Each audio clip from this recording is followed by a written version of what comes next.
Alors, deuxième tentative.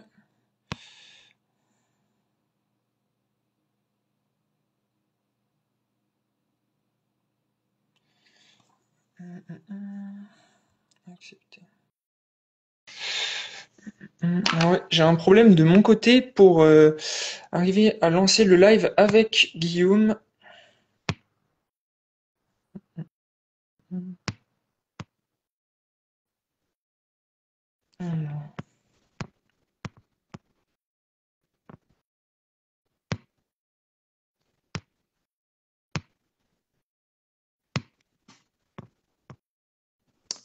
Alors, bonsoir à tous. Oui, j'ai un petit problème pour me connecter avec Guillaume Farr, donc je vais... quand je lance en fait la vidéo donc avec Guillaume, il n'y a rien qui se passe. Alors, je sais pas...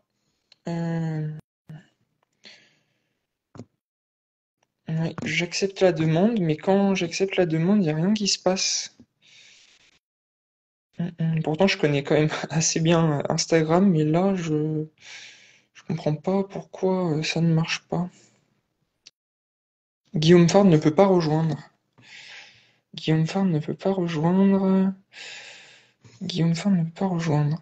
Alors, pourquoi ça?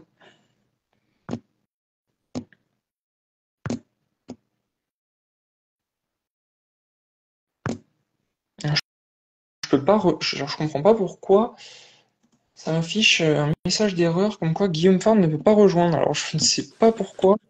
Ben voilà, Ah, parce que là on y c'est tout est, c'est bon. bon, on y est. Voilà, faut D'accord. désespérer de rien. Ouais, ouais, parce qu'en plus, je connais quand même assez bien Instagram, je m'en sers assez souvent, on va dire. Et là, je comprenais pas pourquoi, mais normalement, c'est tout bon. Alors, est-ce que C'est tout le bon. monde voit Guillaume? Est-ce que tout le monde nous entend bien? Normalement, oui. Alors, bonsoir à tous. Normalement, je pense que Ah, ça on a eu fonctionne. 2 minutes de retard à l'allumage, mais Voilà, c'est juste le ça temps va pas. de paramétrer un petit peu bah, le son. Donc moi, il n'y aura pas d'image, du coup, donc pour les personnes qui nous rejoignent. Donc il n'y aura pas mon image, donc je suis assez voilà, attaché à mon anonymat. Par contre, vous aurez voilà, l'image de Guillaume Farr. Donc ce soir, du coup, le thème du live, donc c'est la sortie de la deuxième saison de Flick Stories, donc une série de podcasts qui sont bah, animés justement par Guillaume Farr. Donc ce soir, voilà, il va vous présenter cette série de podcasts. Donc déjà, est-ce que pour les personnes qui ne vous connaissent pas, vous pouvez vous présenter, s'il vous Oui, plaît? bien sûr. Ben, en 2 mots, je suis le consultant, enfin un des consultants, on est deux consultants précisément, police justice à BFM TV. Et depuis l'année dernière, j'ai lancé un podcast qui s'appelle Flick Stories et dont on va parler bien ce soir. Grâce à vous, 36 Quai des Orfèvres. Alors, je vous appelle par votre pseudo, hein, puisque je respecte aussi votre anonymat. Oui, oui, tout à fait, merci beaucoup. Parce que voilà, donc pour les personnes qui nous écoutent, donc on s'est déjà vu avec Guillaume Farr. Voilà, il connaît mon prénom, mais c'est vrai que voilà, moi sur ma page, je ne parle jamais avec mon prénom, voilà, pour des questions de sécurité, on va dire. Et voilà, donc je suis bien attaché à mon anonymat, donc voilà, vous n'aurez pas l'image, mais sinon voilà, pour tout le live, normalement, il n'y aura pas de problème pour m'entendre et pour que je puisse poser les questions à Guillaume. Donc du coup, première question, comment est-ce que vous avez eu l'idée de faire cette série de podcasts? Donc la première saison est sortie en début d'année 2023, il me semble, Tout à fait. au mois de janvier, et donc celle-ci à l'automne. Est-ce que donc vous pouvez répondre voilà, à cette première Répondre à question la sur question. l'idée? Sur l'idée, bah, en fait, il y a eu plusieurs anecdotes, hein, mais qui font qu'à un moment donné, on se dit que ce serait une bonne idée de lancer un podcast qui raconte la vie de policiers célèbres et à travers le récit de leur vie, de revisiter grandes affaires qu'ils ont eu à connaître et à traiter. En fait, la façon dont ça s'est fait, ou ce qui a été un peu le déclic pour moi, c'était un jour, je sortais du ministère intérieur, j'étais place Beauvau à Paris, et devant la grille du ministère intérieur, vous avez une petite place, et donc je traverse, et puis je vois un CRS qui me fait signe. Bon, alors jusque-là, il n'y a pas grand-chose d'anormal, parce que souvent les CRS sont très chaleureux avec moi, salut, ils disent bonjour, ils disent toujours un petit mot. Et donc je m'approche et il me dit non, non, c'est pas pour moi, en fait, c'est pour mon collègue qui est dans le fourgon. Alors il ouvre la porte Et puis je vois dans le fourgon son collègue qui est en train de lire un livre qui s'appelle Top Action, dans lequel j'interviewe l'ancien commandant du GIGN Denis Favier et l'ancien chef du RAID Jean-Luc Fiamenghi. Et là, je dis, ah, vous avez lisé le livre, etc. C'était un très jeune CRS. Et il me dit, oui, il me dit, j'adore les récits des grands anciens, et des grands flics, etc. Je trouve ça très inspirant. Je dis, mais vous êtes super jeune. Il me dit, ah oui, mais moi, il me dit, moi, justement, ça m'aide à mieux me projeter dans le métier, à comprendre les enjeux, etc. Et en fait, je me dis, mais si quelqu'un de si jeune s'intéresse à la vie de policiers beaucoup plus anciens, il y a probablement quelque chose à faire. Et autant il existe des collections d'affaires, c'est-à-dire vous regardez Faites entrer l'accusé, par exemple, qui est présenté par Dominique Rizet, c'est super, il y a toutes les affaires. Et donc vous cherchez une affaire, vous avez un épisode par affaire. Donc il y a des collections d'affaires, mais il n'y a pas de collection de portraits. Ça n'existe pas. C'est vrai qu'il n'y a pas de collection de portraits de grands flics. Et c'est comme ça que on a fait cette idée de Flick Stories, c'est-à-dire à terme d'avoir une collection complète de grandes figures marquantes de la police. Voilà. Et donc justement, vous avez évoqué par exemple Jean-Louis Fiamenghi, donc c'était l'un des invités de la première saison. Donc est-ce que vous pouvez nous parler brièvement de voilà de la première saison et où est-ce que les épisodes sont disponibles? Parce que ceux-ci du coup ils sont tous sortis, il y en a 5 et ils sont encore disponibles. Ah oui, bah ceux-là, ils seront éternellement disponibles, hein, c'est du podcast, donc on peut tout à fait réécouter, écouter la première saison. La première saison, il y a eu 5 invités. Le premier, effectivement, c'est Jean-Louis Fiamenghi, donc qui a été notamment chef du RAID, mais pas que. Il a commencé sa carrière en 1972, hein, donc il était dans l'équipe de Robert Broussard. Il a participé à l'opération d'arrestation de Jacques Messrine. Enfin, Jacques Messrine a été neutralisé à cette occasion, hein, et Jean-Luc Ferrengui était dans le fameux camion bâché, il tire d'ailleurs sur Jacques Messrine. Il l'atteint, et après, en tant que chef du raid, il va arrêter Yvan Colonna. Il y a plein d'autres anecdotes qu'on raconte dans le podcast, puisqu'après, il a été à la tête du service de protection des hautes personnalités. Il s'occupait de la protection de Nicolas Sarkozy quand Nicolas Sarkozy était président de la République. Enfin, bref, c'est une vie extrêmement riche. Et donc ça, c'est le premier épisode du podcast. Et puis ensuite, on a d'autres invités dans cette saison 1. On a eu Martine Monteil, qui est la première femme à avoir exercé toute une série de fonctions, dont première femme patronne de la crime, première femme patronne du 36 quai des Orfèvres, première femme policière à devenir préfète. On a Ange Mancini, qui a été le fondateur du RAID. On a Charles Pellegrini, qui était un des piliers pionniers de l'OCRB, enfin de l'Office central de répression du banditisme, dans les années 80, enfin 70 surtout, et un peu au début des années 80, et qui a beaucoup travaillé sur le gang des Lyonnais. Et donc ça nous fait voilà une saison 1 qui est quand même assez riche. Et le principe de la saison 1, c'est d'aller sur des lieux qui sont des lieux marquants de la carrière des invités. En fait, on ne va jamais, enfin on n'enregistre pas en studio. Et donc en fait, on va sur des lieux qui ont été des lieux impactants, marquants, forts de la carrière de ces grands flics. J'oubliais sur la saison 1, dans les invités, il y a Christophe Molmy, par exemple, qui a été notamment le chef de la BRI quand il y a eu l'assaut à l'Hypercacher et au Bataclan, et qui, avant ça, était connu notamment en police judiciaire pour avoir arrêté beaucoup de braqueurs de fourgons, des figures assez célèbres comme Antonio Ferrara, etc. Et par exemple, avec lui, on était allé dans un bar à Paris où il a arrêté Antonio Ferrara en pleine cavale, où ils se sont battus, il s'est cassé la main, etc. à cette occasion de l'interpellation. Donc on va dans des lieux qui sont des lieux marquants de la carrière des policiers qui sont interviewés. Donc il y avait même un des épisodes, je crois justement, qui était au 36 quai des Orfèvres. Oui, Je crois, il me semble. Alors je il y en sais a plus deux. si c'était une Ouais. nuit, Il y je en a pense. deux, ouais. Il y en a deux où on va au 36 quai d'Orfèvre. Bah, d'abord, on y va avec Jean-Louis Fiamenghi parce que quand il a commencé sa carrière à la BRB, enfin la Brigade de répression du banditisme, puis à la BRI, qui est la Brigade de recherche et d'intervention, il était effectivement au 36 quai d'Orfèvre, donc on y est allé. Et avec Martine Monteil, on y est allé aussi parce que Martine Monteil, c'est 25 ans de sa vie. Hein. Le 36 quai des Orfèvres, elle a été à la brigade des stupes, puis à la brigade mondaine, puis à la brigade de répression du banditisme, puis à la brigade criminelle, puis directrice de toute la police judiciaire parisienne. Donc, quand vous avez une femme qui a passé 25 ans au 36, vous allez aussi un peu au 36. On n'est pas allé que là, mais on est allé notamment là.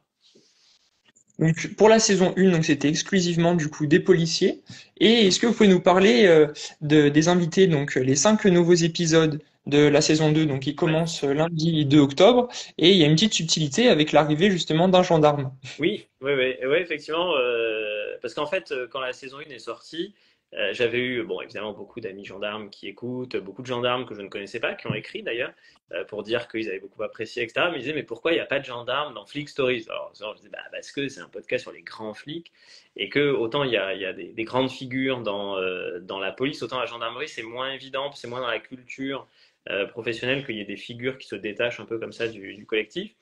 Mais je me suis pris au jeu de leurs remarques et j'ai dit, bon, mais très bien, dans la saison 2, on proposera à un gendarme d'être invité. Et puis donc, on n'a pas choisi évidemment n'importe quel gendarme, puisque c'est Denis Favier, qui est l'ancien directeur général de la gendarmerie nationale, qui a commandé 2 fois le groupe d'intervention de la gendarmerie nationale, le GIGN, et qui est l'invité du 6e épisode de Flick Stories.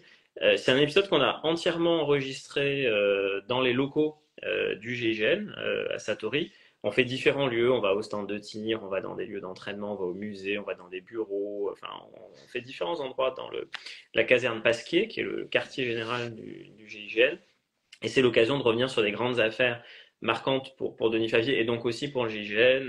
Évidemment, la prise d'otage de l'Airbus d'Air France en Algérie en 1994. On parle aussi de la prise d'otage du Ponant sur ce navire de croisière qui est pris en otage en 2008. Et on parle aussi évidemment de la traque des Kouachi, puisque les frères Kouachi, comme chacun sait, après l'attentat de Charlie Hebdo, ont été neutralisés par le GIGN dans une imprimerie à Damartin. Voilà. Notamment, on parle de ces affaires. D'accord, donc ça, donc c'est l'épisode 6, donc c'est le premier à Oui, sortir du coup, donc ce lundi. lundi soir. Lundi, ce lundi. Est-ce que vous pouvez nous parler du coup des endroits où on pourra le Ah oui, retrouver, bien le sûr. podcast? Bah, comme c'est un podcast, bon, évidemment, on peut le retrouver sur bfmtv.com hein, ou sur l'application mobile BFM TV dans l'onglet podcast, mais on le retrouve aussi sur toutes les plateformes d'écoute, donc Apple Podcast, Deezer, Spotify, toutes les personnes qui écoutent du podcast peuvent retrouver ce podcast sur leur plateforme favorite. Ça, vous retrouvez ça sans difficulté. Donc ensuite, l'épisode 7, du coup, il sortira dans un peu plus d'une semaine. Le 9 Donc c'est tous octobre, les ouais. lundis. Tous C'est les ça, tous lundis. les lundis pendant tout le mois d'octobre. Est-ce que vous pouvez du coup nous en parler Oui, oui. brièvement? Bah, l'épisode 7, donc l'invité c'est Christian Flech, qui est un policier qui a été bah, le directeur de la police judiciaire parisienne notamment, et qui, très jeune commissaire, s'est retrouvé à la brigade criminelle, et il a eu à traiter plusieurs affaires assez célèbres, dont une en particulier qui a même donné lieu à un film qui s'appelle l'affaire de Lapa. C'était un trio infernal, un couple et puis un troisième, qui utilisait une jeune fille, la jeune fille du trio, comme appât pour appâter notamment en boîte de nuit des hommes fortunés. Et une fois qu'ils étaient rentrés par son intermédiaire à elle au domicile de ces hommes fortunés, il les dépouillait d'à peu près toute leur valeur et il les tuait de façon assez terrible et notamment à l'arme blanche. Et c'est Christian Flech qui a mené cette enquête, enfin dirigé cette enquête, et donc il nous raconte cette affaire et puis bien d'autres affaires. Ça, c'est pour l'épisode 7. Vous voulez que je vous donne tous les épisodes? Eh ben, comme vous voulez, soit vous Oui, pouvez bon, on peut en les parler, présenter oui. brièvement. Bah, en Les- deux les- mots ensuite, l'invité suivante, c'est une femme, c'est Sophie Hatt, qui est commissaire de police, qui a assuré notamment la protection de Lionel Jospin quand il était Premier ministre, et ensuite pendant 5 ans, elle s'est occupée de la protection de François Hollande, président de la République. Et donc, elle raconte, bah, en tant que commissaire, en tant que femme, comment elle a assuré la protection bah, de très hautes autorités, parce que Premier ministre, président de la République. Et du coup, elle revient forcément sur les attentats de novembre 2015, puisque quand il y a les attentats au Stade de France, bah, c'est elle qui est en charge de la sécurité du président. Et donc, elle se trouve à ses côtés. Il y a un centre de décision à prendre. Est-ce qu'il faut évacuer le stade? Qu'est-ce qui se passe? Comment on protège le président? Donc elle raconte tout ça. Ça, c'est l'épisode 8. Ensuite, on a comme invité Marc Caliaros, qui est un grand ancien de la brigade criminelle de la police judiciaire de Versailles, et qui raconte là aussi des affaires qu'il a eu à connaître, l'affaire Mesrine. Il a arrêté Mesrine d'ailleurs quand Mesrine rentre du Canada. Donc il nous raconte comment il l'a arrêté. Il a travaillé sur l'attentat du château de Versailles, parce qu'on l'a oublié, mais il y a eu un attentat à la bombe dans le château de Versailles, qui a détruit d'ailleurs en partie la galerie des batailles il y a non, plusieurs dizaines d'années. Et puis il raconte aussi d'autres affaires. Et on termine dans les Yvelines, dans le commissariat de Mantes-la-Jolie. C'est son dernier poste. Donc on est allé dans le commissariat, voir son bureau. Et là, il nous raconte un peu les problèmes qu'il avait déjà à l'époque sur la relation police-population, etc. Donc voilà, on raconte ça. Et puis le tout dernier épisode, c'est avec l'actuel directeur général de la police nationale, Frédéric Vaux. Oui. Et donc on revient sur sa carrière, notamment antiterroriste, puisqu'il a passé de longues années comme directeur national de l'antiterrorisme. Voilà pour ces épisodes-là. Donc ça, donc c'est des épisodes du coup. Donc, tous les lundis, c'est les lundis matins, les lundis soirs. C'est Il y a diffusé une heure. le lundi matin de bonne heure, enfin diffusé, c'est publié sur les plateformes. Donc vous le retrouvez si vous êtes sur Apple Podcast ou sur Spotify ou sur Deezer, vous le retrouvez publié généralement assez tôt le matin, chaque lundi. Et puis après, bah, vous pouvez écouter, réécouter comme un podcast, hein, autant que vous voulez, quand vous voulez. Donc voilà, donc du 2 octobre jusqu'au 30 octobre. Donc dans les commentaires, il y a des personnes qui me demandent les liens de la saison 1. Donc je vais rediffuser les liens Ouais. du coup de la saison 1. Et puis tous les lundis, je partagerai les liens du nouvel épisode qui sera tout récent, qui viendra de Ouais. sortir. Alors, Sur Denis Favier au GIGN. On emmène les auditeurs au GIGN. est-ce que vous pouvez nous parler de cette passion justement pour la gendarmerie, pour la police, pour la sécurité en général? Ah, je sais pas trop comment l'expliquer parce que, ben, comme chacun sait, moi, j'ai jamais appartenu à quoi que ce soit. J'ai jamais été policier, j'ai jamais été gendarme, j'ai jamais eu d'uniforme.